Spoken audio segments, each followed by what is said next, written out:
Salatu wassalam ala rasulillah. Mesdames et messieurs, que la paix, la miséricorde et la grâce divine soient avec vous chez vous. Assalamu alaikum wa rahmatullahi wa barakatuh.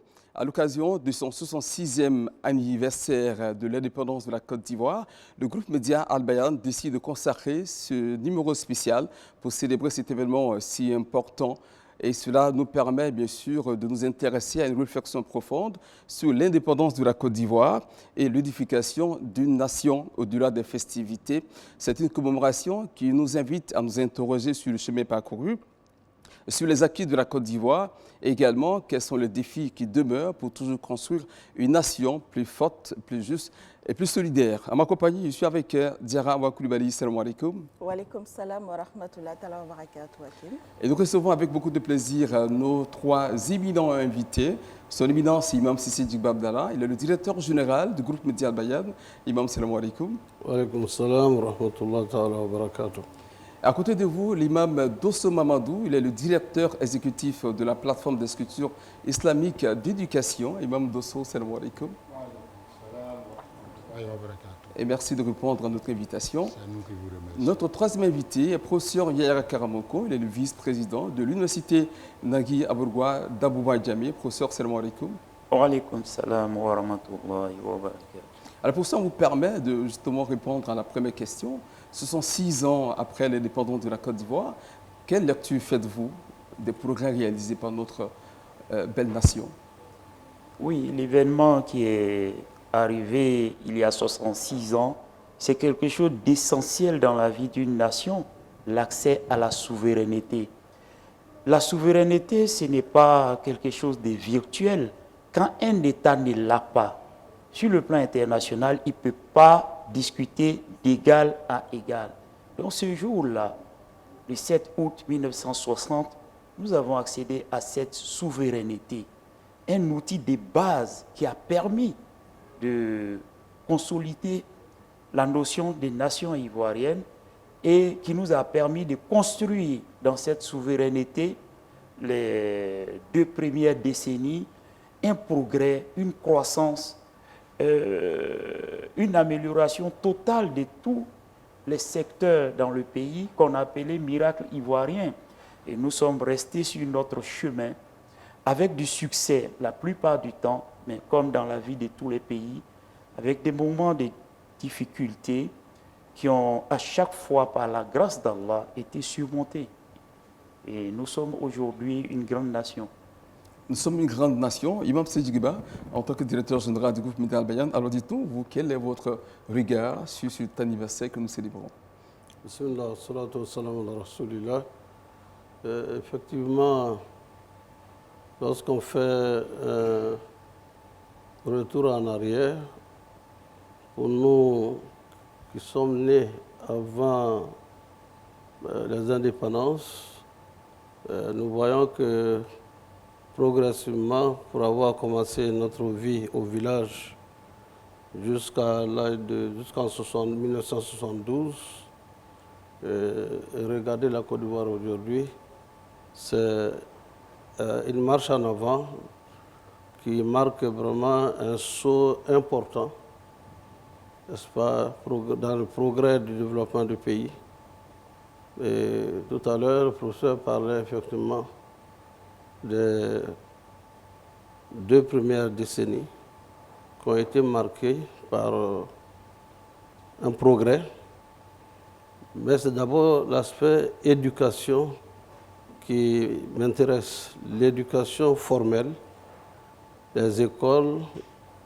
Et au départ, il y avait beaucoup de Blancs, des Français qui enseignaient dans les lycées, au collège. Lorsque nous étions au CEG, le collège d'enseignement général à Kourogo par exemple, il y avait beaucoup de Blancs. Et au fur et à mesure, cet effectif s'est ivoirisé.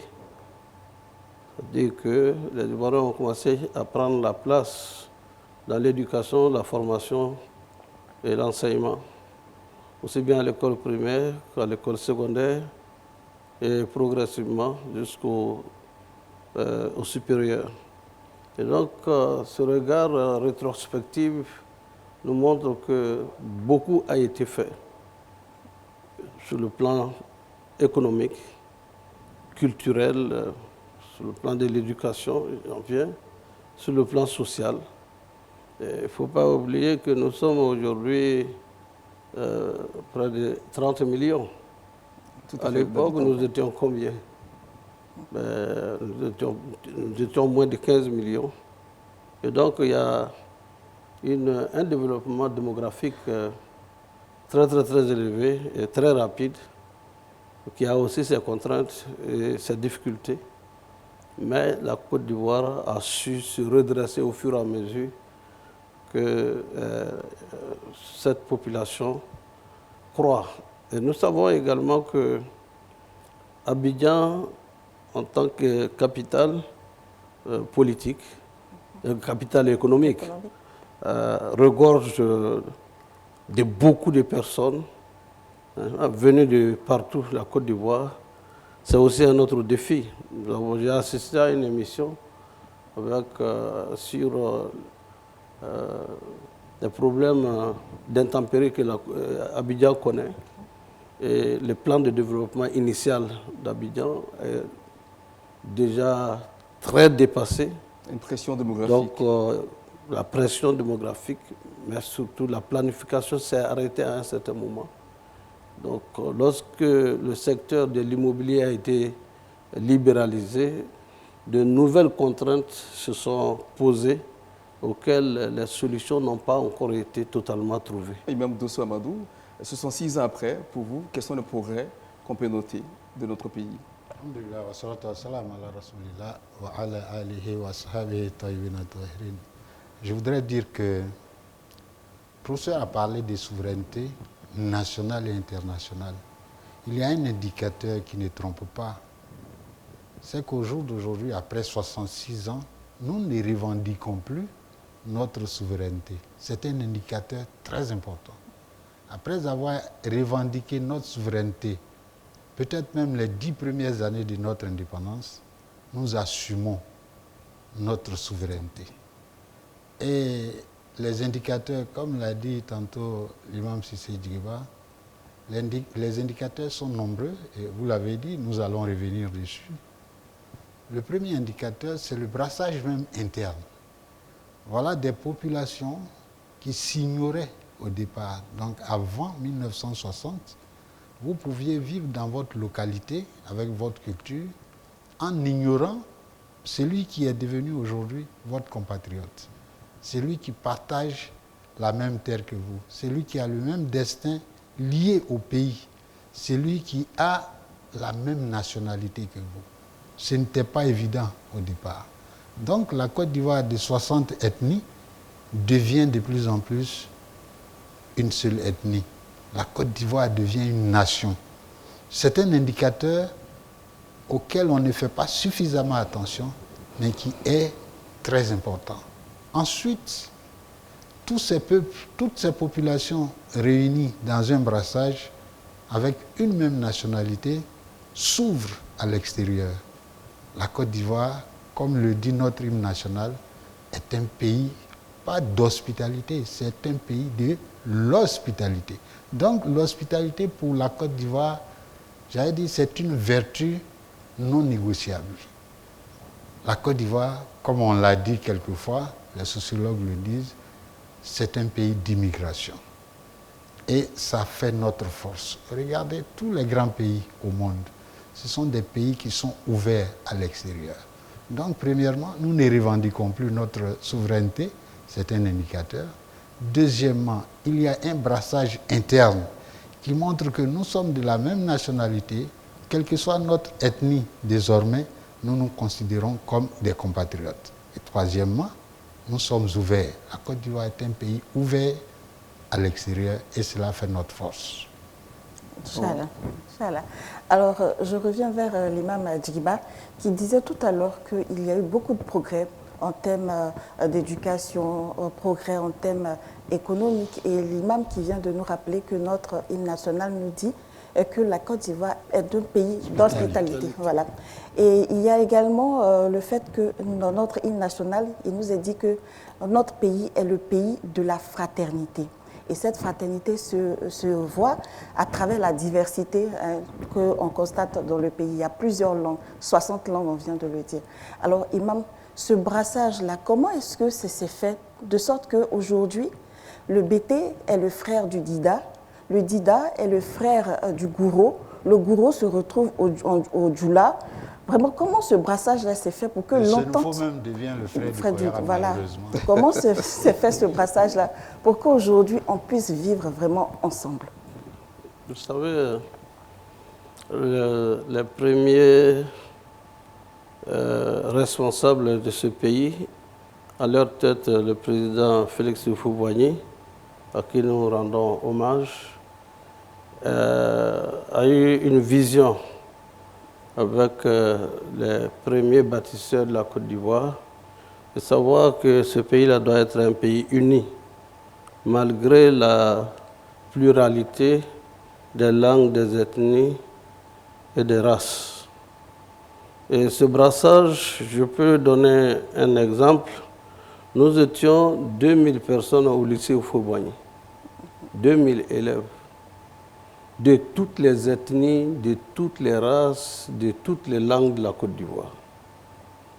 Et quand on y pense, on voit que le rêve était que les enfants, les bâtisseurs de la Côte d'Ivoire, à l'époque on disait les bâtisseurs de la Côte d'Ivoire de demain, se retrouvent ensemble, passent un an de la 6e jusqu'à la terminale pour certains, et de la seconde à la terminale pour d'autres.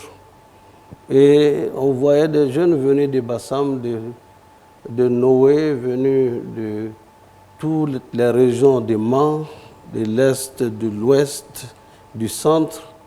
Et ça donne la fierté, n'est-ce pas, d'avoir dans le même endroit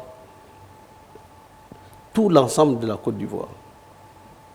Et apprendre à vivre ensemble. Et même, vous avez dit, les mythes sociologiques. Il y a le Koya qui est à Korogo, avec les Sénoufos.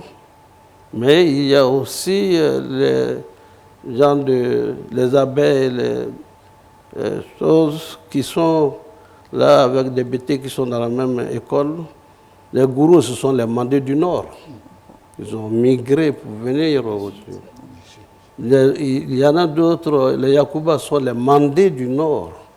Donc en fait, ce brassage existait de façon embryonnaire. Parce que nos peuples, avant l'indépendance, se fréquentaient. Le commerce existait de Tombouctou à Mans. Et les gens venaient du Mali, venaient du Burkina, du pays qu'on appelle aujourd'hui Niger. Les gens se fréquentaient dans le commerce de la cola et bien d'autres choses. Et ce brassage était encore plus significatif que lorsque les Mandés et d'autres ethnies se retrouvent à Gagnoa, leurs clients pour la vente de la cola ou bien d'autres marchandises, c'est leur frère Bété. Et à juste titre même, nos parents disaient que l'un des peuples les plus accueillants, où on n'a aucun problème de vivre ensemble, c'est les Bété. Il va envoyer un de ses enfants à Gagnoa, dit mon frère, mon ami est là-bas. C'est-à-dire, celui qui vient vendre des choses chez nous, il est là-bas, tu vas chez lui, il s'appelle Diaby, ou bien il s'appelle Kone, et puis bon, la vie continue. Et ceux qui sont à Gagnoa, ils se retrouvent à la mosquée le soir, et le lendemain, ils se retrouvent au marché pour vendre. Il y a une osmose qui se crée, et une entente parfaite qui se crée. Cela est valable pour Gagnoa, c'est valable pour Mans, c'est valable pour Abengourou, c'est valable pour Animlekro, c'est valable pour Bouna, c'est valable pour... En fait, cette pluralité s'est consolidée au fur et à mesure du progrès et de la communication. Parce que même le transport, au fur et à mesure, c'est modernisé pour qu'on en soit aujourd'hui à ce que nous voyons, les grands cars. Bon, donc, vous voyez que la Côte d'Ivoire s'est construite avec la main de tous. et avec la contribution de tous au plan donc sociologique, c'est un pays où les gens ont appris davantage à s'aimer. D'accord. Et c'est ce qui fait la beauté de la Côte d'Ivoire d'ailleurs. Tout à fait. D'accord. Alors, Imam Dosso Mamadou, dites-vous, est-ce qu'avec les mutations socio-économiques et politiques, est-ce qu'on peut dire aujourd'hui que l'unité nationale est aujourd'hui suffisamment solide? Alhamdulillah, wa salatu wa salam ala rasulillah. L'unité est en train de se construire et on ne finira pas de la construire parce que la Côte d'Ivoire est un pays cosmopolite, c'est-à-dire un pays de plusieurs cultures qui se retrouvent sur le même territoire. Donc l'unité est en train de se construire. L'imam a touché un pan très important de ce que la construction de cette unité est aussi passée par l'école. Vous voyez, hors micro, il disait que je suis le frère de ministre Cissé Bakongo, de ministre Sissavané, avec qui j'ai fait le collège moderne de Katiola. Nous n'avions que 11-12 ans. Nous avons quitté Mankono pour Cissé Ibrahim Bakongo et moi, Odjene pour pour Sissavané. Nous nous sommes croisés au collège moderne de Katiola avec d'autres enfants venus de toutes les contrées du monde, de la Côte d'Ivoire. Donc quand nous nous retrouvons là, nous qui nous sommes retrouvés dans une ville qui n'est pas la nôtre, nous avons des tuteurs avec qui nous faisons déjà une certaine famille. Nous trouvons des camarades qui n'étaient pas nos camarades à l'école primaire, avec qui nous fondons aussi des familles. Jusqu'ici, nous avons gardé contact avec des enfants qui sont aujourd'hui des adultes, pour ne pas dire des vieillards comme nous, mais avec qui nous formons la famille. Ça, c'est grâce à l'école. L'école a permis de bâtir des familles. L'école a continue de contribuer à l'unité nationale. Inch'Allah. Alors, Imam, merci beaucoup, Imam. Professeur Yaya, on vient de parler de tous les progrès qu'a connu notre pays, sociopolitique, culturel, mais il y a également des défis qui demeurent. Selon vous, quels sont ces défis? Oui, et effectivement, il y a des défis qui demeurent. Et d'ailleurs, c'est la prise de conscience de ces défis qui ont permis à la Côte d'Ivoire de faire tout ce progrès-là, grâce à Dieu, durant ces 66 ans. Nous avons une population jeune. Et cette jeunesse de la population est aussi alimentée par une immigration. C'est normal, c'est le pays le plus puissant de l'UEMOA. Nous pesons 40% de notre zone économique et monétaire. Et toute cette jeunesse, le défi, c'est aussi l'insertion. La Côte d'Ivoire doit trouver des approches nouvelles, des nouveaux paradigmes pour pouvoir créer davantage d'emplois décents. Et ça, ces défis sont résumés aujourd'hui à l'intérieur d'un PND. Et l'un des défis, dans un environnement ouest-africain éprouvé dans sa sécurité et sa stabilité même, rester un pays de paix, un pays paisible et serein comme la Côte d'Ivoire l'est par la grâce de Dieu, a demandé hier et aujourd'hui aux dirigeants et à chaque citoyen de veiller à l'efficacité de cette sécurité, de veiller à la stabilité de la cohésion sociale. Cela a marché hier et aujourd'hui, mais cela reste un défi de tous les jours pour la Côte d'Ivoire, de rester en paix dans un environnement pour lequel notre nation elle-même travaille à la stabilisation, à la paix chez ce voisinage qui est éprouvé, notamment par des formes de violence qui étaient totalement éloignées de notre région qui se retrouve ici aujourd'hui. Il y a le défi sécuritaire et il y a d'autres défis. La Côte d'Ivoire est avant-gardiste dans un monde qui évolue tellement, qui est soumis, dans un monde qui est soumis à des accélérations. Accélération de la globalisation. Le monde est globalisé, mais il se globalise davantage et plus rapidement. Accélération de la technologie. On connaît des technologies, mais elles progressent beaucoup plus vite il ne faut pas rester à la traîne et aussi dans un environnement de changement climatique, de défis écologiques qui lui aussi, dans sa négativité, ne fait que s'aggraver très vite. Alors, la Côte d'Ivoire doit pouvoir s'adapter très vite dans l'ensemble de ces processus. Et ça, ce sont des défis importants d'aujourd'hui. En parlant de défis technologiques, je sais que l'imam Djigiba, il s'intéresse beaucoup à la technologie parce que tout le temps, il nous fait faire des formations pour qu'on soit vraiment au parfum des choses. Tout à fait. Alors, imam, en termes de défis technologiques, surtout que concernant la jeunesse qui vraiment utilise la technologie, pas toujours dans le bon sens, à votre avis, que doit-on faire pour pouvoir canaliser cette progression technologique-là? Merci de m'attribuer en tout cas l'intérêt que nous accordons tous à la technique et à la technologie. Nous sommes dans le domaine de la communication, un domaine soutenu par la technologie.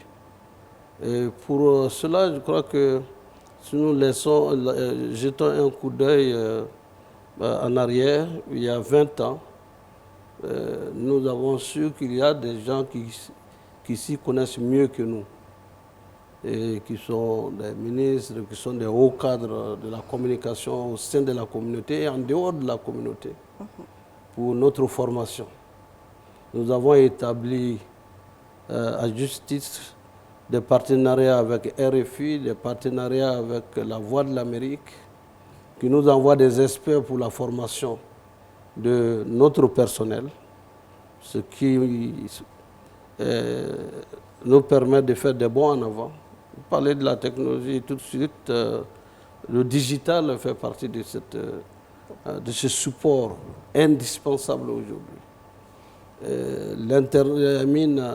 L'informatique, nous avons un département informatique. Nous avons un département au sein de la radio, par exemple, du digital.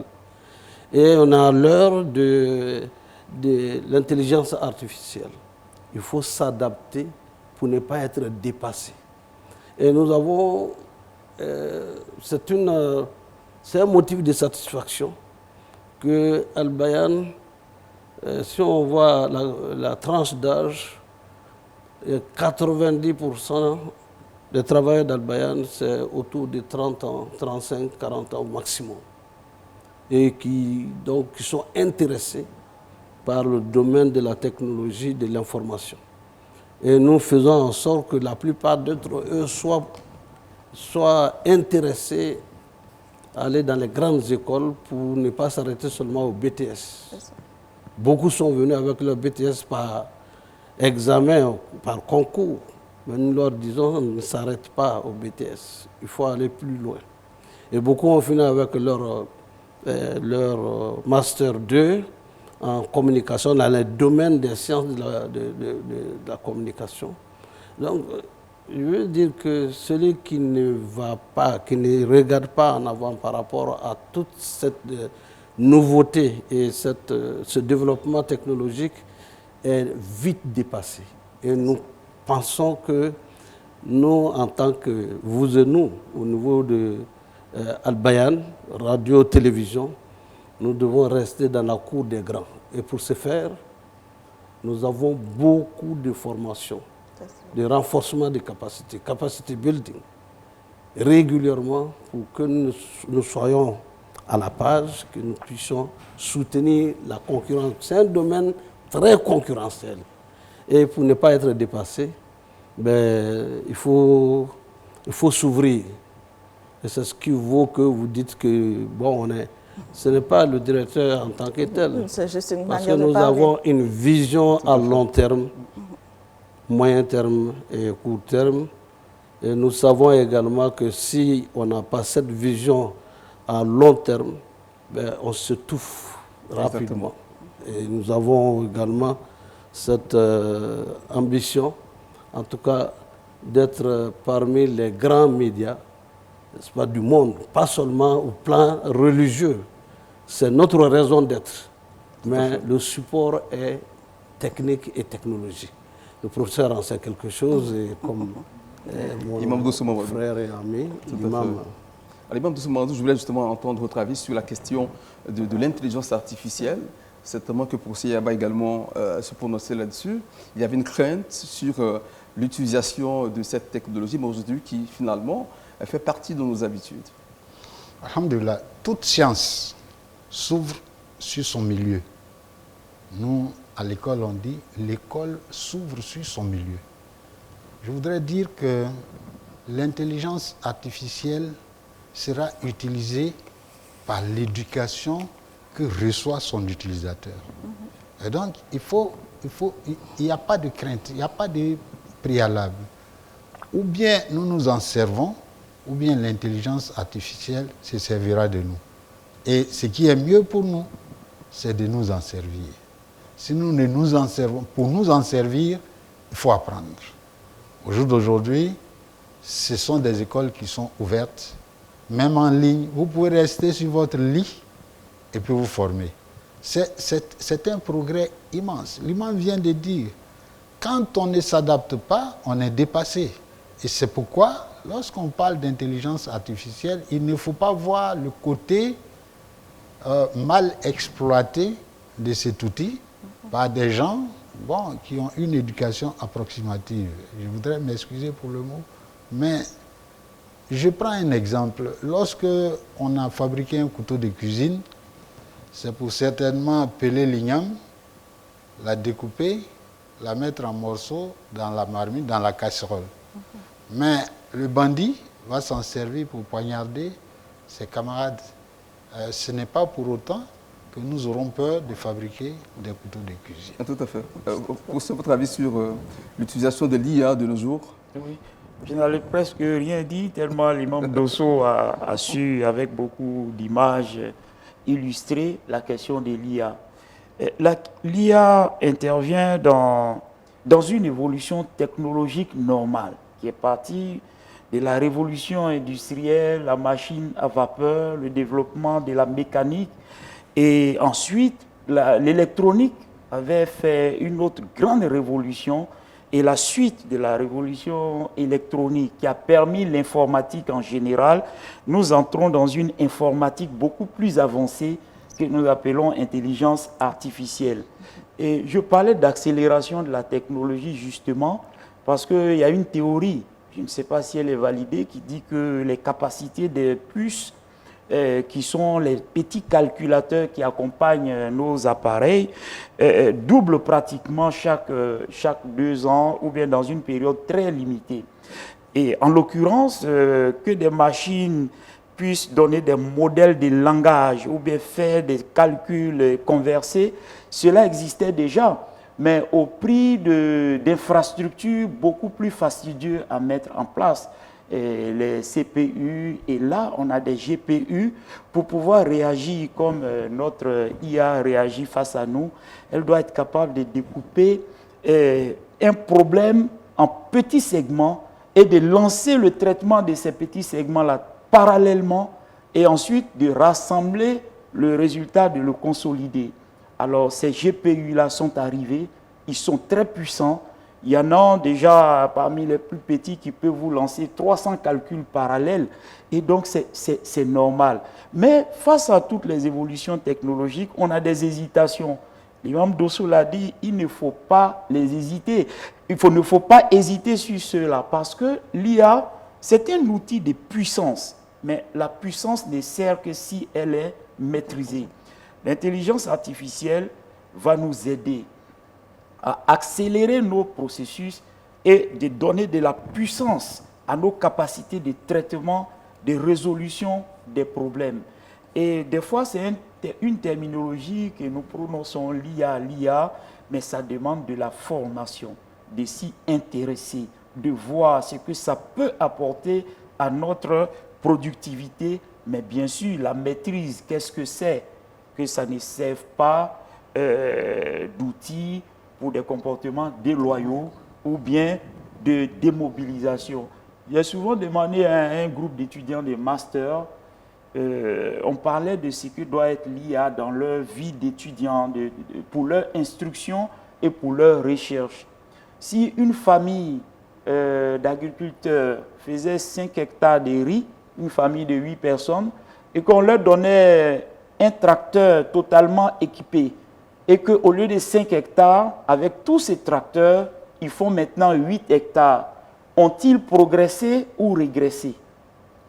La majorité m'a dit qu'ils ont progressé. Et pour mon opinion personnelle, c'est non, ils n'ont pas progressé. Ils faisaient 8 hectares, on leur a donné une machine qui leur permet de labourer près de 10 hectares par jour. Ils peuvent même prêter cette machine à d'autres agriculteurs pour avoir de l'argent pour le gasoil. Si on va trouver ces gens-là en train de faire 8 hectares, c'est qu'ils ont pris leur outil de travail pour un jouet. L'IA, ce n'est pas un jouet. Quand il y a un terme nouveau, un processus, je ne comprends pas, il y a que l'apprentissage. On était dans le cadre de l'apprentissage. Mais dans mon effort d'apprentissage, quand cela est appuyé par l'intelligence artificielle, je vais beaucoup plus rapidement. Il s'agit pour nous d'atteindre des horizons, des progrès beaucoup plus rapidement et beaucoup plus efficacement avec l'IA. Ce n'est pas des jouets qui sont venus pour qu'on leur pose des questions qui ne nous importent pas nous-mêmes, pour que ce soit un outil qui vienne diminuer encore la concentration que les réseaux sociaux et les écrans mal utilisés et mal contenus ont pu diminuer, surtout chez la jeunesse. Merci, professeur. Ah ouais. Merci, professeur. Donc, Hakim, on poursuit. Tout à fait. Et moi, tout à l'heure, quand j'écoutais le professeur, il a parlé de formation. Et également, Imam a parlé d'éducation. Qu'est-ce qu'est la formation? Qu'est-ce que l'éducation? Parce que c'est important de le savoir. Toute éducation est une formation, mais toute formation n'est pas une éducation. L'éducation, par essence, c'est un enseignement qui inclut en même temps le savoir-faire et le savoir-être.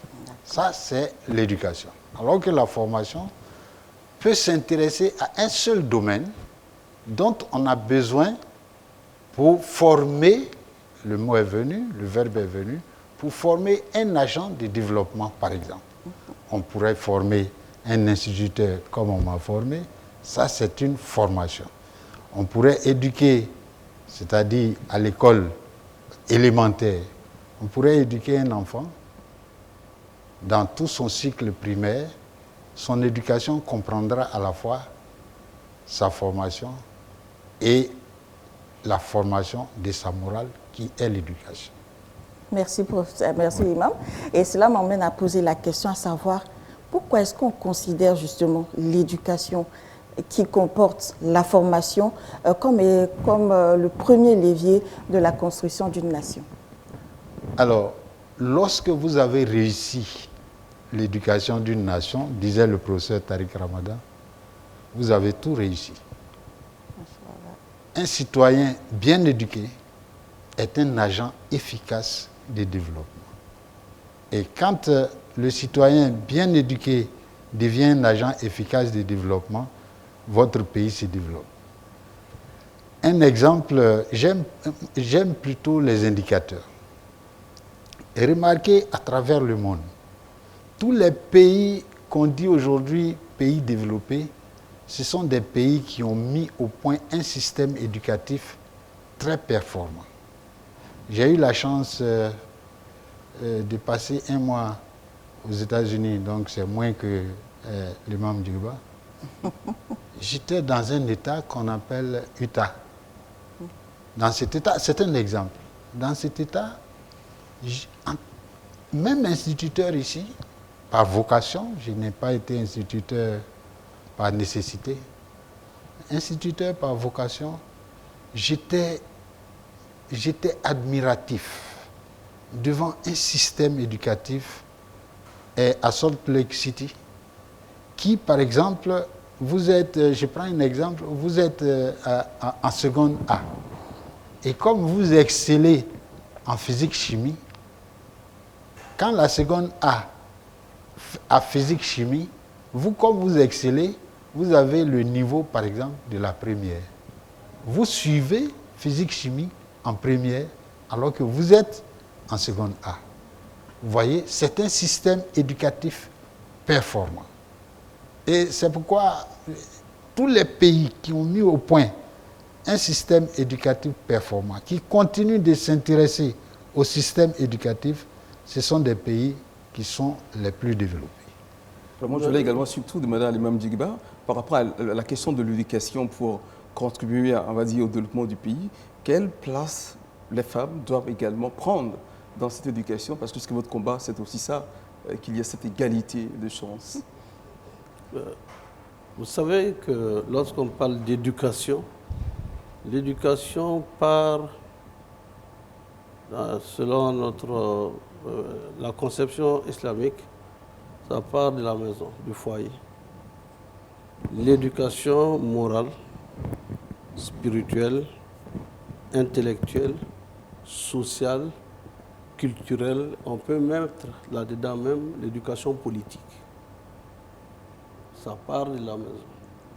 Et c'est pour cela que l'islam même se préoccupe même de l'union par le mariage, avec une vision commune, avec une morale commune, les enfants qui vont naître, la préoccupation qu'ils deviennent les hommes et les femmes qu'on souhaite comme agents de développement de demain, avec un équilibre moral, spirituel, intellectuel qui tiennent compte du droit des parents et qui tiennent compte également du droit des autres à l'école comme ailleurs.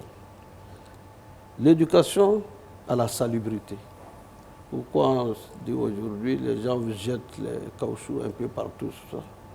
Mais un enfant qui reçoit une éducation à la salubrité, à la propreté, quand il rentre dans une autre maison, il est pressé de sortir parce que tout est en désordre. C'est l'environnement qu'il a formé à partir de la famille. Et donc l'école doit être le prolongement de cette problématique d'éducation qui commence à la maison. C'est pourquoi toutes les fois qu'on indexe les enseignants, ils disent mais c'est depuis la maison que ça doit commencer. Les parents doivent s'impliquer dans la formation, l'éducation des enfants, de telle sorte que le produit fini après le CM2 ou après le bac soit un produit fini prêt à contribuer à l'essor du développement de la nation. Et l'enfant sait déjà à partir de la classe de 3e quelle orientation il souhaite avoir, qu'il exprime soi-même. Donc c'est l'éducation est la clé de voûte de tout développement, on l'a dit. Vous voyez, il était peut-être en première année de sciences et choses, lorsqu'on le recevait, lui le professeur, on le recevait déjà dans les émissions islamiques de jeudi, pour qu'il dise ce qu'il sent et ce qu'il a appris. Mais il se référait toujours à Mankono. Nos parents nous ont dit des choses. Et déjà, ils lisaient le Coran parfaitement.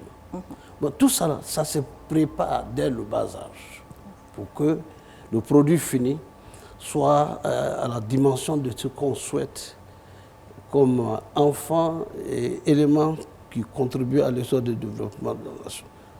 La tolérance, on parle. Mais revenons donc à la question que vous avez posée.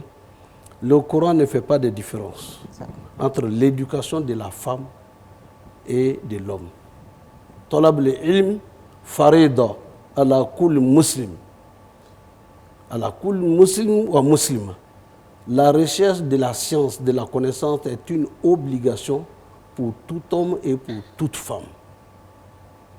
Et lorsqu'on parle de ce principe-là, c'est malheureux que nous constatons, même dans nos communautés musulmanes, que le taux le plus élevé d'analphabètes se trouve parmi les femmes. C'est nouveau dans notre système. À Mankono, les femmes enseignaient les femmes le Coran et les sciences islamiques. Même enseignaient, cette université d'antan, enseignaient également aux hommes. Mais aujourd'hui, on en a combien?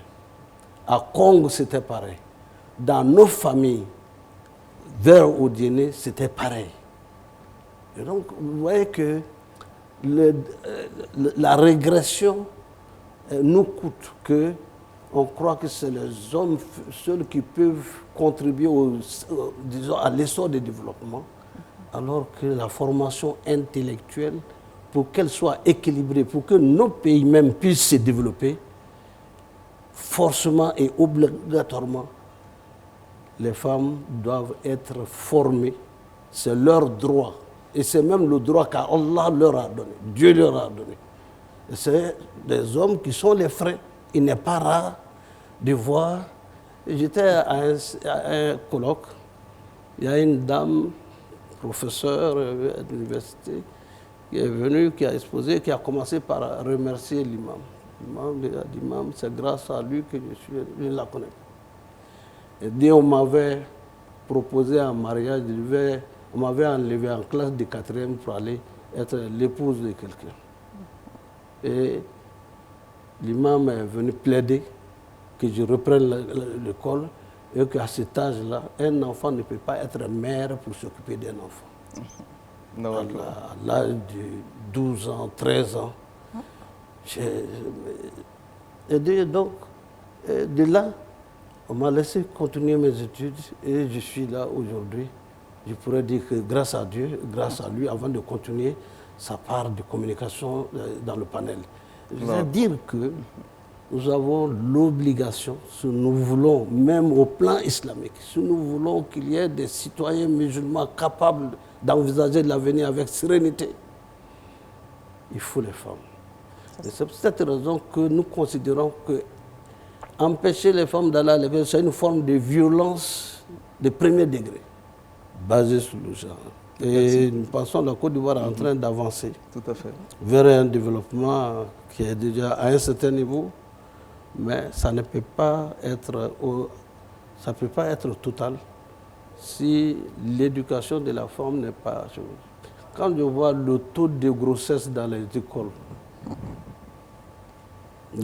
secondaires et dans toutes les régions, il y a quelque chose qui nous interpelle tous en tant qu'éducateurs, en tant que parents.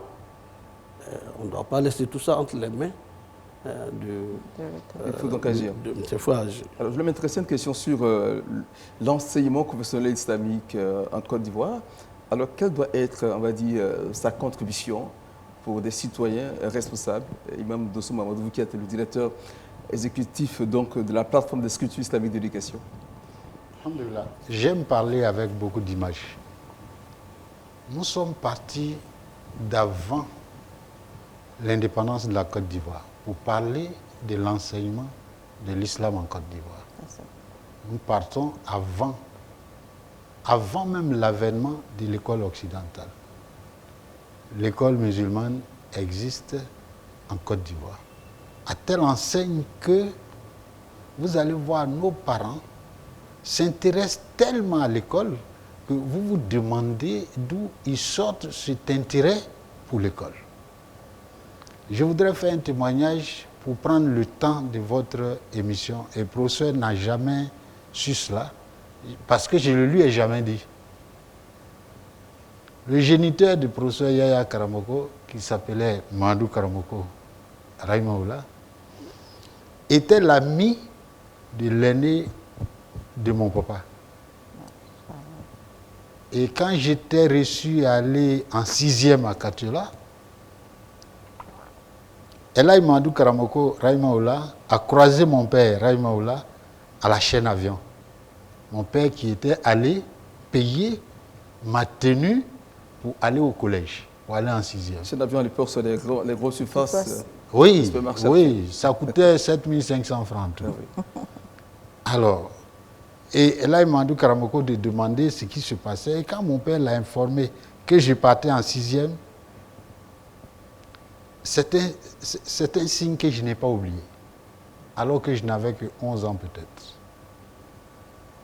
Le monsieur, le père du professeur Yaya Karamoko, a dit à mon père que moi je paye sa tenue. Non, tu vois. Mais c'est une dette que lui-même va me payer quand il va commencer à travailler. Non, tu vois. C'est l'intérêt que nos parents accordaient à l'école. Ça. Et c'est quand moi j'ai commencé à travailler que j'ai envoyé la partie sur mon premier salaire à mon père en 1974, que mon père m'a rappelé cela est allé payer la dette de l'autre. Ah oui, ça vous dit c'est un témoignage édifiant. L'intérêt que nos parents ont pour l'éducation, qui passe certainement par la maison, mais qui continue à l'école et dans la société globale. D'accord. Pour dire que l'enseignement confessionnel islamique est passé de la revendication, parce que nous étions sous la coupe du ministère de l'Intérieur. Nous étions rattachés à la mosquée. Les gens oublient facilement que même l'école catholique est devenue ex-cathédrale. L'école catholique était dans la cathédrale, était à l'église. Donc c'est une histoire qui est collée à toutes les écoles confessionnelles. Et donc, l'école confessionnelle islamique est passée de la revendication. Et aujourd'hui, nous sommes à une offre d'éducation. Juste après la pub, on revient à vous pour votre contribution, Inch'Allah.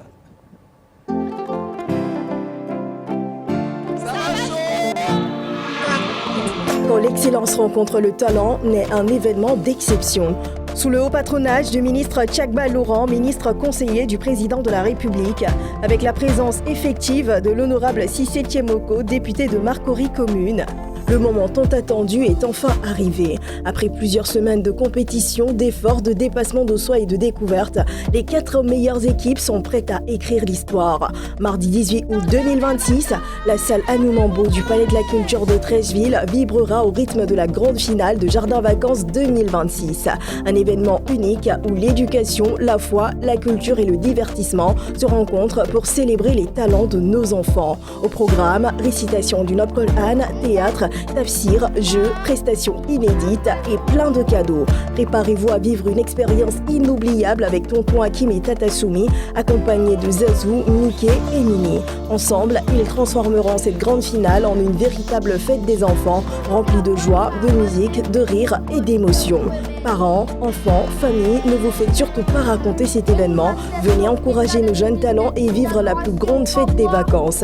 Ouverture des portes dès 10h. Les tickets sont à 3 000 francs CFA, les t-shirts également au même prix. Jardin Vacances 2026, parce qu'en éduquant nos enfants aujourd'hui, nous construisons les leaders de demain. Infoline 05 00 34 82 39 et le 07 08 06 96 87. Jardin Vacances 2026, divertir pour former.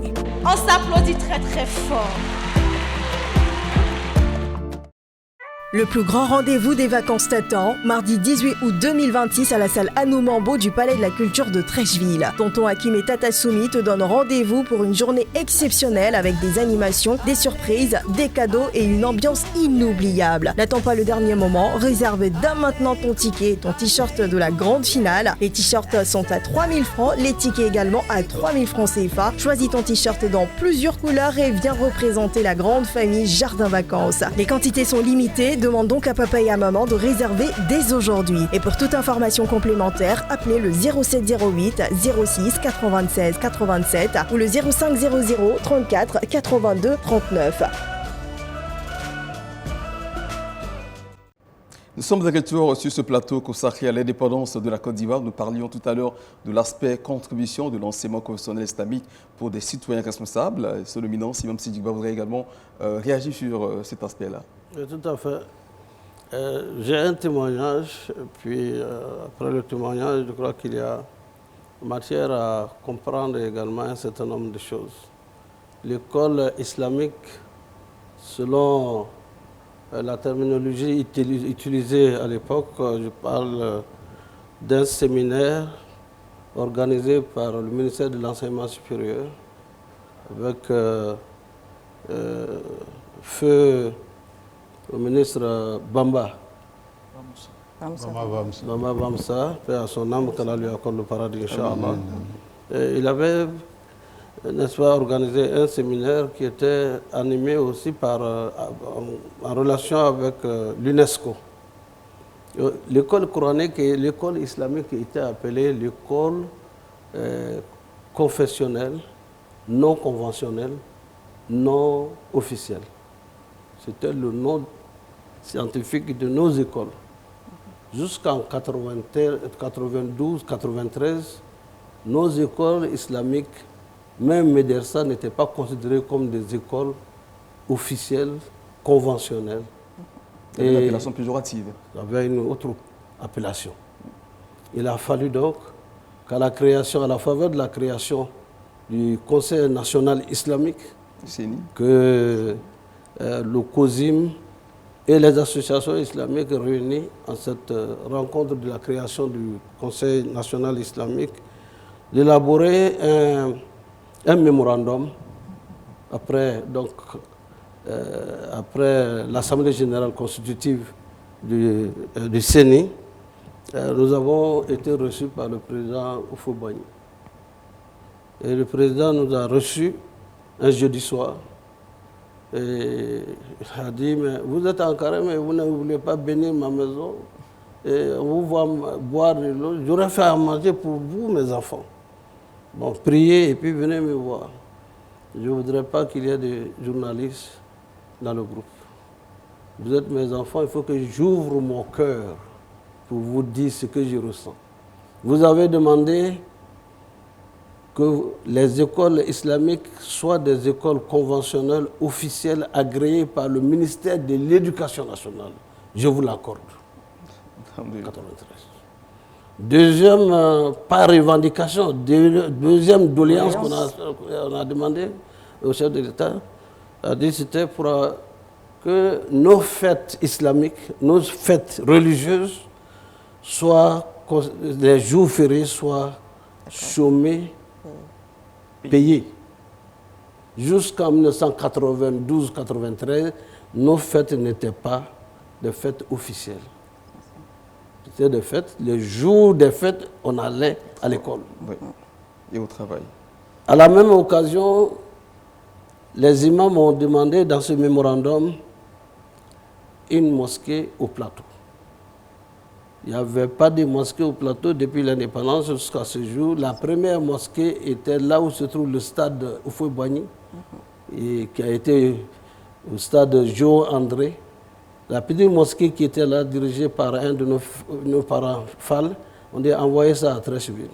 Donc, c'est à cette occasion, et ensuite demandé au chef de l'État, au président, tout l'honneur à lui, que nos jours, nous n'avons pas de siège, nous n'avons pas de siège en tant que tel. Il dit, je vais demander à mon premier ministre, à l'époque, c'était le président actuel, le président Alassane Ouattara, de mettre en œuvre tout ce que vous avez demandé. C'est un devoir pour moi de vous satisfaire. Non. Je vous demande beaucoup de patience, ça aurait dû être fait depuis très longtemps.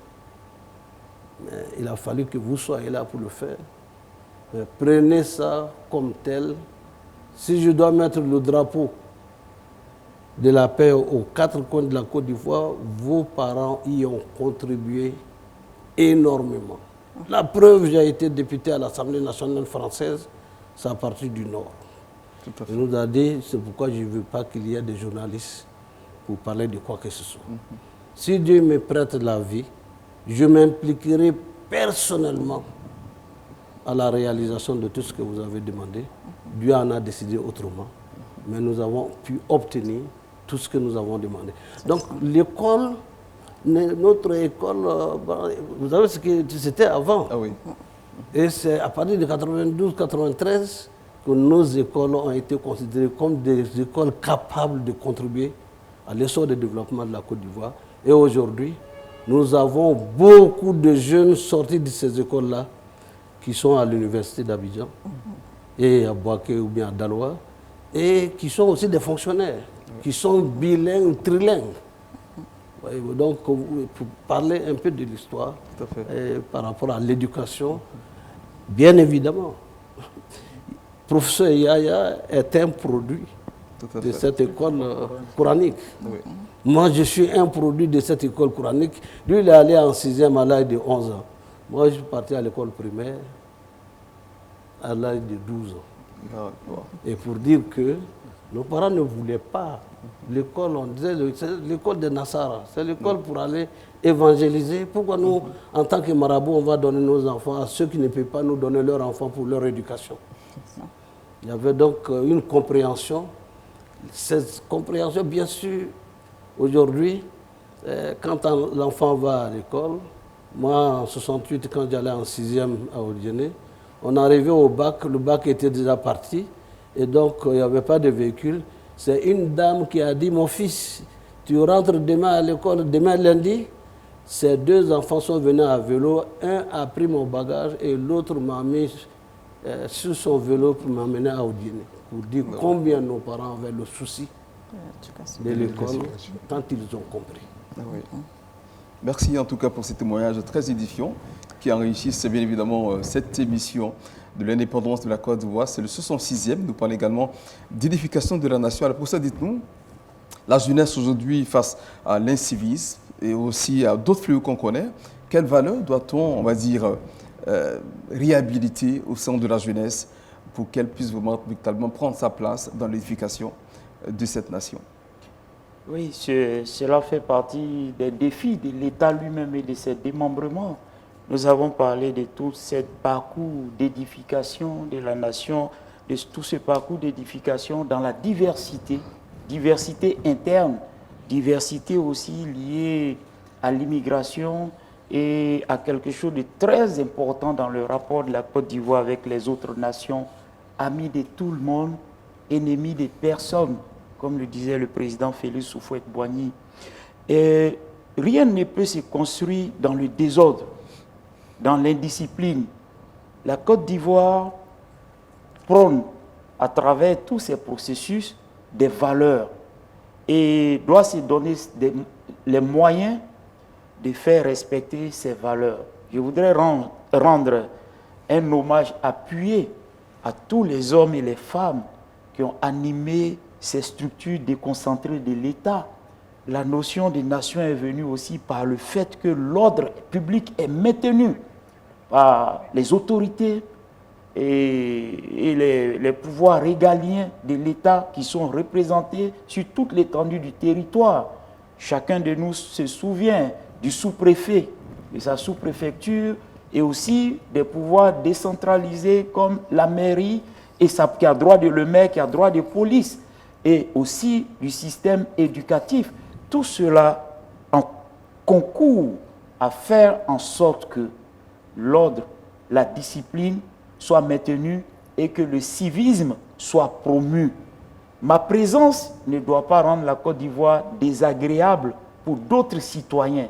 Au contraire, je suis appelé à travers les valeurs de la nation à ce que ma présence soit contributive de paix et de solidarité. Jamais que je ne tire cette nation par le bas, par le désordre. Avec le désordre, la circulation, par exemple, publique n'est pas possible. Quand on convient qu'on roule à droite, venir avec un projet de rouler à gauche, c'est un projet que la nation ne doit pas laisser prospérer, qu'elle doit pouvoir contenir, réprimer s'il le faut. Alors, l'école a joué un rôle important dans le civisme, vu le jeune âge des étudiants qui viennent à l'université. Madame la présidente de notre institution, comme beaucoup d'autres présidents d'université en Côte d'Ivoire, ont fait un retour à l'hommage à l'emblème national, c'est-à-dire la levée des couleurs, comme on disait avant. Et quand on a une manifestation, des cérémonies solennelles, collation des diplômes, nous revenons toujours à l'hymne national pour commencer nos cérémonies et montrer ces valeurs de civisme-là, de participation, de contribution et même de solidarité. Quand nous encourageons nos jeunes étudiants à participer aux dons des sangs, à la salubrité du campus, le campus a du personnel fourni pour le nettoyage et l'hygiène, mais le message que nous transmettons à l'université Nangui Abrogoua, parce que là j'ai le détail, lors de la journée de la salubrité, que Madame la Présidente a initié une propre, alors on fait venir tout le personnel. À côté de ces hommes et des femmes qui nettoient notre environnement, nous prenons avec eux les outils pendant une matinée, pendant quelques heures, pendant une heure symboliquement pour les accompagner, mais surtout rappeler à chacun qu'il ne faut pas rendre leur tâche beaucoup plus complexe. On n'est pas obligé de prendre le balai, mais quand même transporter le bout de papier jusqu'à la poubelle. C'est la meilleure manière d'aider ces hommes et ces femmes-là. Donc, il n'y a pas de jeunesse où il n'y a pas ces tentations. Et les tentations aujourd'hui sont d'autant plus grandes que la communication est grande.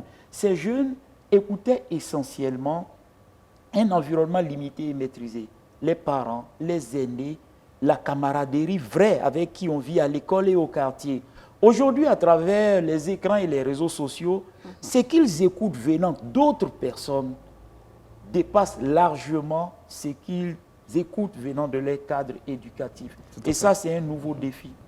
Alors justement, nous allons faire une transition pour parler de médias. Oui, un accent particulier sera mis sur les médias. En tant que directeur d'Al-Bayad, on sait qu'il y a effectivement un rôle qui est joué pour la consolidation de l'unité nationale, de la cohésion sociale entre tous les habitants de la Côte d'Ivoire. Oui, c'est vrai. Et ça doit l'être davantage.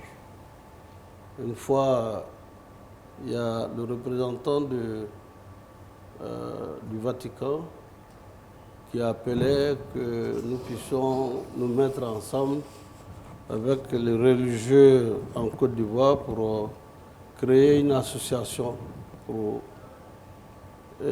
Nos dévanciers, nos chers, le Cheikh Abakar Fofana, paix à son âme, Koudous et bien d'autres, se sont vus pour dire mais c'est notre responsabilité de créer ce qu'on appelle l'Alliance des religieux pour la paix. Nous avons le Forum national des religieux pour la paix. L'objectif, que nous soyons des modèles de coopération, de vivre ensemble, de cohésion, et que nous puissions avoir des activités, ce qu'on appelle chez les catholiques la pastorale, par exemple, de la propreté. La pastorale, les leaders religieux ensemble pour la protection de l'environnement. Les leaders religieux contre la déviance morale. Il y avait un sujet qui était devenu très préoccupant pour tous. Mais chaque entité religieuse, protestante comme catholique, musulman, les leaders ont donné de leur voix pour dire en dehors du mariage entre l'homme et la femme, il ne doit pas y avoir une autre forme de relation et de mariage. Pour le dire très clairement et répéter pendant toute une année. Ce n'est plus donc un secret au niveau de la Côte d'Ivoire que ces minorités de comportement n'ont pas prospéré, ne doivent pas prospérer dans un pays comme le nôtre. Et donc là, qu'est-ce que nous avons en présence? Sinon, on doit faire un bilan. Nous avons une rencontre fraternelle aujourd'hui entre les catholiques et les musulmans, les protestants et les musulmans, les protestants et les catholiques.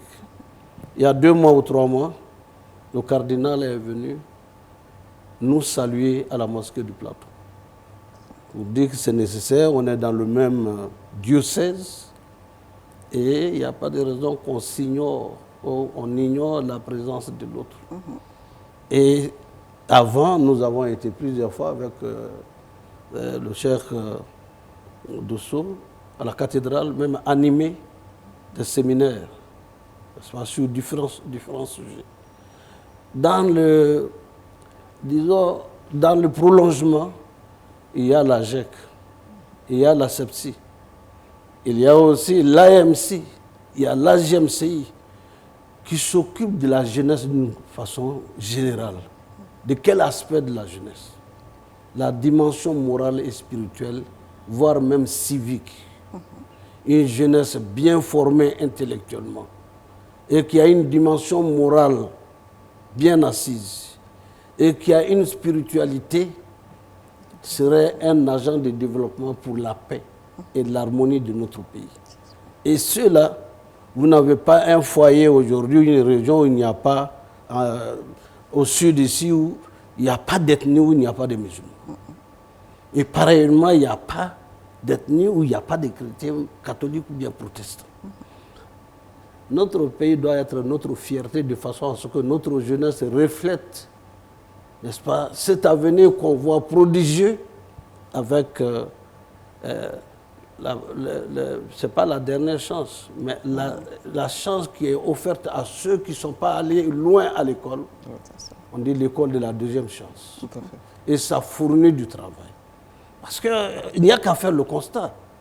Il y en a qui ne sont pas allés à l'école, qui sont mécaniciens, qui sont tailleurs, qui sont, mais les professionnaliser. Pour que ceux qui n'ont pas eu la possibilité d'aller loin trouvent de quoi s'occuper et nourrir leur famille. Ça évite ce qu'on a connu en Côte d'Ivoire. À un moment donné, on dit les enfants de la rue. Mais c'est quels enfants? Ce sont nos enfants. Est-ce qu'on peut être fier de voir que ces enfants se promènent avec les couteaux et même des armes à feu? Mais de moins en moins, ce mal est en train de disparaître. Parce que absorbé par un système qui est mis en place pour retrouver toutes les forces dont la Côte d'Ivoire a besoin. Mais sans oublier que les femmes, il y a des projets aujourd'hui pour l'autonomisation des femmes. L'autonomisation des femmes. Et cette autonomisation doit aller dans le sens même d'abord de leur apprendre à lire et à écrire et qu'elles puissent calculer. Nous avons eu un projet à exécuter à Séguéla il y a quelques années et c'était une approche holistique d'aller lutter ou informer, sensibiliser sur les mutilations génitales féminines. Mais à côté, on a eu une sensibilisation pendant 3 mois sur l'hygiène du milieu, l'hygiène dans le village et tout, et sur apprendre à lire et à écrire. Au bout de ces 3 mois, les mamans de 40 ans, de 50 ans, 60 ans ont pu écrire, lire et écrire les messages et les numéros de leurs enfants qui les appellent d'Abidjan ou bien d'ailleurs. Mais la joie était plus que naturelle dans ce milieu. Donc c'est ce que nous sommes en train de voir. Si la jeunesse attrape cette perche-là, parce qu'il y a des slogans qui viennent du président de la République qui sont d'une profondeur marquante. Un nouveau type de citoyen. Et puis ensuite, un autre slogan est une grande nation. Une grande nation. Mais pour être une grande nation, il faut des grands hommes et des grandes femmes. C'est tout cet ensemble-là qui nous donne l'espoir que la Côte d'Ivoire est sur la bonne voie. Mais à chacun de nous de tenir la perche. Et je crois qu'on peut y arriver. Inch'Allah. L'imam Doussou Mabadou, aujourd'hui, le dialogue interreligieux, comment doit-il être renforcé pour que la place des religieux soit véritablement visible de plus en plus dans la consolidation de la nation? Alhamdulillah, le dialogue entre les religions doit être basé sur ce qu'on appelle en Côte d'Ivoire l'identité laïque de la République. Cette identité laïque de la République a donné libre cours, j'allais dire, à un fondamental de cette laïcité qu'on appelle la liberté de croyance. La liberté de croyance en Côte d'Ivoire ressemble même à une anarchie. Deuxièmement, au fait que l'État se sépare de la religion. C'est-à-dire nous ne sommes pas dans un État théocratique. Et de 3, que l'État soit à équidistant de toutes les religions. Et ça conforte le dialogue interreligieux qui est une réalité en Côte d'Ivoire. Ce dialogue interreligieux se vit par des rencontres entre les acteurs, c'est-à-dire ceux qui donnent sens et vie aux religions se rencontrent, sans a priori, sans arrière-pensée. Nous nous rencontrons, comme l'a dit l'imam Cissé, nous nous rencontrons au sein du Forum des confessions religieuses de Côte d'Ivoire, nous nous rencontrons au sein de l'Alliance des religions en Côte d'Ivoire, mais nous nous rencontrons parce que, par exemple, je suis à Djamé, je suis censé connaître le curé de la paroisse Saint-Michel qui doit me rendre visite et que je dois visiter. Je suis à la tête d'une communauté, donc je connais les dirigeants d'autres communautés. Nous avons des frères dans les communautés chrétiennes. Par exemple, ils ne font aucune manifestation sans nous y associer. Et c'est cela qui conforte le dialogue interreligieux qui est dans l'imaginaire populaire comme des rencontres de contradiction. Non, non. Ce sont des rencontres d'enrichissement dans nos différences respectives. Voilà. C'est cela le dialogue interreligieux. Il y a beaucoup, j'aime parler avec des images. Du vivant du cheikh l'Islam, l'imam Koudous Rahimahullah, nous avons organisé une fête de fin de rupture de jeûne à laquelle le cardinal Agré était invité. Et à la prière, le cardinal Agré, l'imam Koudous lui a donné le micro pour qu'il puisse s'adresser aux fidèles musulmans. C'est ce qui arrive en Côte d'Ivoire. Et c'est, bon, je ne connais pas partout au monde, mais c'est rare au monde. Quand vous voyagez, vous arrivez ailleurs, vous vous rendez compte qu'il y a une certaine méfiance entre les acteurs religieux qui n'existent pas en Côte d'Ivoire. Et ça, c'est à l'actif de nos devanciers, depuis l'imam Sako de Trècheville, Rahimahullah, en passant par l'imam Tidjanba, notre cheikh, le cheikh l'Aïma Abaka Fofana, le cheikh l'Islam, l'imam Koudous Kone, que nous saluons et pour qui nous prions Allah subhanahu wa ta'ala qu'il leur fasse miséricorde. Amin, Inch'Allah. Amin. Alors on va aborder le dernier axe de cet entretien. Déjà. Allez-y, Quelque chose en 2 mots. L'abbé Augustin est un curé. Nous l'avons invité, lui et le cheikh Dosso, a prononcé une conférence à la mosquée du Plateau sur la contribution des religions à la promotion de la paix. Des fidèles me se demandaient, mais qu'est-ce qu'un prêtre va venir faire à la mosquée pour parler de quoi? On n'a pas entendu de nos imams. Mais la mosquée était pleine. Et les uns et les autres sont partis satisfaits et, n'est-ce pas, plus ouverts que jamais. Abbé Abékan m'a invité à donner ensemble une conférence sur le même sujet, n'est-ce pas, à l'école qui est en zone 4. Notre-Dame d'Afrique. Notre-Dame d'Afrique. Et puis il y a une autre, disons, une autre chapelle qui est vers la truc, Inch'Allah, la place Inch'Allah. Il y a une église qui est là à Koumassi.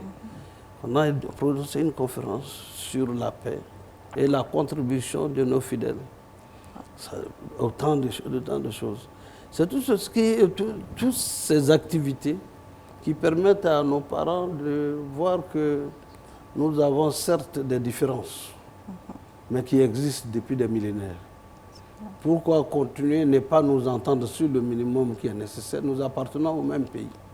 Et la paix dans notre pays profite à tous. Exactement. Et c'est le cas aujourd'hui. Et donc, ce n'est pas seulement des prières, mais des actes concrets qu'on pose qui permettent aux générations de savoir qu'on peut vivre ensemble et on doit vivre ensemble dans le respect mutuel de nos croyances. C'est cela. Merci beaucoup, Imam. Alors, Hakim, on va aborder la dernière partie de cet entretien et qui va s'intituler sur le fait de savoir quelle Côte d'Ivoire transmettre aux générations futures. Alors, chers invités, on va demander vos avis, professeur, selon vous, quelle Côte d'Ivoire souhaiteriez-vous transmettre aux générations futures? Quelle Côte d'Ivoire faut-il transmettre aux générations futures? Pour les prochaines décennies. Oui, c'est déjà de préserver les acquis précieux qui nous distinguent et qui font notre fierté. Les imams viennent de parler du rôle de la religion dans cette république laïque. C'est ça. Les grandes confessions religieuses qu'il y a ici, qu'elles soient monothéistes et dans toute leur diversité, utilisent leur charisme parce que l'être humain est capable de tout. Sa vie peut avoir un rivage sombre comme un rivage lumineux. La religion ici utilise son expertise sur la progression morale de l'être humain pour que la paix, la solidarité règne entre religieux eux-mêmes d'abord, afin qu'ensemble, ils puissent être des acteurs qui vont favoriser la prospérité du pays et l'aider à faire face à ces grands défis, que ce soit des fléaux sociaux. Les religieux sont mis à contribution ensemble pour faire face à cela. Et les défis qui se présentent à la Côte d'Ivoire, il y a certains qui sont nouveaux, liés à notre évolution démographique. Je prends un, pour être plus précis, celui de la modernisation de l'agriculture. Il va falloir que dans les années qui suivent, la Côte d'Ivoire soit capable de produire de la nourriture en quantité et de développer des chaînes de valeur, des chaînes d'activité économique autour de cette production pour faire face aux besoins nationaux et faire de l'agriculture qui occupe encore beaucoup de nos concitoyens un levier de développement et d'épanouissement des citoyens. Mais celui-là, ainsi que les autres, ne peuvent se faire que dans la paix et la stabilité. Ce qui est acquis hier doit être préservé. Pourtant, cette préservation ne se fera pas dans n'importe quel cadre. C'est un cadre avec des nouvelles menaces. Pas qu'avec des nouvelles opportunités, avec des nouvelles menaces. Il va falloir, comme les pères fondateurs et les aînés qui nous ont précédés, on puisse comprendre ces nouvelles menaces et faire face, tout faire pour contenir ce qui va attirer le pays vers des déviations, le faire quitter sa tradition de paix. Et je prends le cas particulier de la religion, et de la religion musulmane encore particulièrement. Nous sommes à une époque particulière, je le dis. Les jeunes gens peuvent avoir des interlocuteurs qui sont très loin d'ici et des fois des interlocuteurs que nous ne pouvons pas imaginer. Il faut l'affirmer. Ceux qui disent sur les réseaux, à partir de certaines officines, que le musulman ne peut prospérer dans un État laïque, cela n'est pas conforme à l'enseignement de notre guide et de notre modèle, le prophète Mohammed sallallahu alayhi wa sallam. Il a vécu l'islam avec ses compagnons dans l'environnement de la Mecque et de Taïfa, qui était particulièrement hostile, avec des persécutions. Il a été un acteur de paix dans ces moments très difficiles. Ses compagnons sont venus en Afrique noire très tôt, dans un environnement gouverné par d'autres confessions religieuses. Ils ont vécu, se sont entendus avec les gens qui ont une religion d'État différente de l'islam. Ensuite, l'islam dominant et triomphant à Médine était habité, la cité-État de Médine était habitée par des gens d'autres confessions. C'est bien là qu'il a reçu les moines chrétiens du monastère Sainte-Catherine et des gens d'autres confessions. Et la République laïque ne peut pas être un frein a priori à la promotion de c'est-à-dire au succès du processus religieux d'une personne. Non, au contraire, l'islam hier, aujourd'hui et doit le faire demain, doit être un contributeur à travers les valeurs que cette religion apporte à consolider la paix, la cohésion sociale, le partage. Allah nous paye en fonction de ce que nous apportons comme bien aux gens, qu'ils soient musulmans ou pas, et réprime ce que nous faisons comme mal, indépendamment des confessions religieuses et des appartenances ethniques des gens. Alors, notre religion doit nous permettre d'accompagner ce pays au milieu d'autres, en compagnie d'autres confessions religieuses ou bien des personnes de toutes sortes de croyances, à bâtir cette grande nation pendant que notre communauté elle-même fait son progrès. Merci, professeur. L'imam Doussou Mamadou, Quelle vision de la Côte d'Ivoire les 10 prochaines années? Alhamdulillah, ça me rend, ma tâche devient facile après professeur. Je salue la volonté politique de notre République laïque. Si je ne le faisais pas, j'aurais été ingrat. Parce que vous m'avez présenté tantôt comme directeur exécutif national des structures islamiques d'éducation. Je salue la gouvernance de cette République laïque qui a permis depuis 2011 de prendre des structures islamiques d'éducation sur le même pied que les autres structures islamiques d'éducation laïques ou d'autres confessions. Au jour d'aujourd'hui, nous avons plus de 800 écoles musulmanes qui sont agréées, qui ont les mêmes droits que toutes les écoles en Côte d'Ivoire. Si nous ne le disons pas, nous aurons été ingrats. Et au moment où nous parlons, il y a une liste de 643 structures islamiques d'éducation à agréer sur la table de Monsieur le ministre de l'Éducation nationale, de l'alphabétisation et de l'enseignement technique. C'est tout cela que nous appelons volonté politique. Qu'est-ce que nous allons léguer à la postérité? Ce que nous léguons à la postérité est l'amélioration de ce que nous a donné, de ce que nous ont donné nos dévanciers. Je parle d'une école qui a évolué, tant au plan laïque qu'au plan confessionnel. Au jour d'aujourd'hui, nos écoles n'ont rien à envier aux autres écoles. Pour la petite histoire, on ne parlera jamais de grossesse indésirée ou prématurée en milieu scolaire islamique. Vous n'avez jamais appris non plus que nos élèves se sont mis en grève.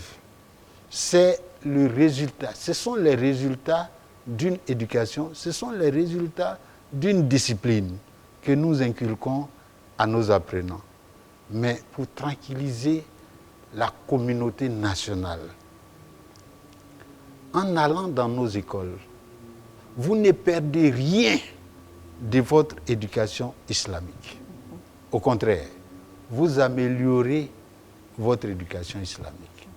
Il y a 3 ans, la volonté politique a pu nous faire rédiger ce qu'on appelle un programme harmonisé dans les structures islamiques d'éducation en Côte d'Ivoire. Ce programme harmonisé comprend l'enseignement tel que demandé par le ministère des tutelles, le ministère de l'Éducation nationale, le ministère aussi de l'enseignement supérieur. 1. Deuxièmement, ce programme comprend l'enseignement de la langue arabe. Et de 3, ce programme harmonisé comprend l'enseignement auquel tient nos parents, et ils ont raison, l'enseignement de notre belle religion qui est l'islam. Donc nous formons des citoyens, agents efficaces, j'allais ajouter honnêtes de développement pour la Côte d'Ivoire de demain. Ça, c'est ce que nous allons léguer et c'est ce que nous sommes en train de léguer à la postérité. Merci, Imam Dossou Mabandou. La dernière question revient naturellement à l'imam Cissé Djigba Abdallah. Selon vous, quelle est la clé pour une nation forte, prospère et surtout une grande nation à l'occasion de ce 66e anniversaire de l'indépendance de la Côte d'Ivoire? À travers notre histoire récente, nous avons vu qu'il y a un certain nombre de valeurs qui permettent, n'est-ce pas, de panser les plaies, de dépasser les clivages et d'aller à l'essentiel. L'essentiel ici, c'est ce que nous racontons tous. Il n'y a pas de développement sans paix. Nous avons connu une période de turbulence extrême, de conflits. Au lieu que le pouvoir en place vienne rechiner et remuer le couteau dans les plaies, dit alors réconcilions-nous, c'est dans notre intérêt à tous. Et faisant en sorte que notre pays se développe moralement, spirituellement, économiquement, culturellement et toutes les dimensions qui peuvent nous permettre d'aller de l'avant. Aujourd'hui, nous ne sommes certes pas, nous n'avons pas résolu tous nos problèmes, mais beaucoup a été fait. L'imam Dosso vient de citer un certain nombre de cas liés à l'école. Nous avons aussi l'union des médias confessionnels, au sein de laquelle union nous parlons le même langage, parce qu'il s'agit de contribuer, n'est-ce pas, à la stabilité de notre pays, dans la paix et dans la compréhension mutuelle entre les pratiquants des différentes confessions religieuses. En ce qui nous concerne au niveau du groupe média Al-Bayan, nous avons fait beaucoup. Et beaucoup reste à faire. Je crois que la Côte d'Ivoire de demain sera faite de la contribution positive de toutes ses filles, je dis bien de toutes ses filles et de tous ses fils. Aujourd'hui, nous sommes en train d'avoir des intellectuels de haut niveau, à toutes les échelles. C'est un rêve d'une Côte d'Ivoire à laquelle je rêve depuis très longtemps, après mes séjours aux États-Unis, mais en Asie, en Malaisie, Indonésie, les Corées sont des pays qui n'étaient pas cités dans l'histoire. À quel niveau ils se trouvent? Quand je regarde leur histoire que j'ai lue et je les ai vus au travail, pour voir la Côte d'Ivoire aujourd'hui, je suis en train de voir que la Côte d'Ivoire est en train d'émerger et d'aller dans le même sens du développement. Ils fabriquent leurs véhicules, ils ont leurs satellites dans l'espace. L'IA, qu'on appelle data science, est devenue un outil qu'ils possèdent déjà. Et nous, à Côte d'Ivoire, nous pouvons arriver à ce seuil et peut-être au-delà. Mais à condition que notre jeunesse comprenne le travail qui est fait pour eux et avec eux, pour que nos lendemains soient meilleurs que notre présent. Et je suis convaincu que si la paix demeure, et c'est notre souhait, nos prières de tous les jours, nous serons parmi les pays cités en exemple. Nous y sommes déjà, mais grâce aux bénédictions des uns et des autres, aux prières des uns et des autres, nous serons tous des acteurs de paix. Pas seulement des artisans de la paix, mais des acteurs de paix, afin que cet acquis s'améliore et s'améliore davantage pour le bonheur de la Côte d'Ivoire et de tous ceux qui sont en Côte d'Ivoire. Merci à nos éminents invités pour la richesse de leurs analyses. Merci à son éminence Imam Sissi Djigba Abdallah, directeur général du groupe Média Al-Bayan. Merci également à l'imam Dosso Mamadou, qui est le directeur exécutif national de la plateforme islamique des structures d'éducation. Et merci professeur Yaya Karamoko, vice-président de l'université Nangui Abourgoua d'Abouba Djamé. Merci beaucoup. Merci à toi, Hakim. Et merci à nos téléspectateurs pour leur présence et leur fidélité. Nous leur souhaitons très bonne fête de l'indépendance. Wassalamu alaikum wa rahmatullahi wa barakatuh.